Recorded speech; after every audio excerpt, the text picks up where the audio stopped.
तर रामराजे नाईक निंबाळकर हे आता तुतारीकडे जाणार हे महाराष्ट्राला माहिती असल्याचं रणजितसिंह नाईक निंबाळकर यांनी म्हटलेलं आहे। जाताना कुणाकडे तरी बोट दाखवायचंय म्हणून माझ्याकडे बोट केलं असल्याचं रणजितसिंह नाईक निंबाळकर यांनी म्हटलंय। रणजितसिंह नाईक निंबाळकरांनी रामराजे निंबाळकरांवर ही टीका केली। निश्चितपणे ते तुतारीकडे जाणार आहे का महाराष्ट्राला माहिती आहे।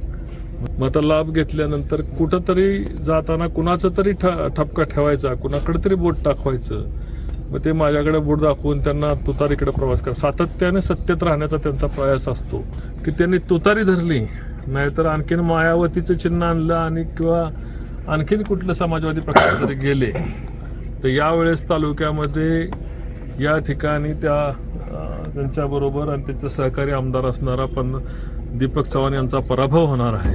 महायुतीमध्ये त्यांनी महायुती पाळला का, धर्म त्यांनी महायुतीचा पाळला का, आणि तोंडात राम आणि बगल में छुरी ही त्यांची प्रवृत्ती आहे की दाखवायचं आम्ही महायुतीत आहे, आणि पाठीमागून सुरा त्यांनी महायुतीला लोकसभेलाच मारलेला आहे। त्यामुळे त्यांनी आघाडी आणि महायुती असा सारख्या ह्याच्यावर बोलू नये।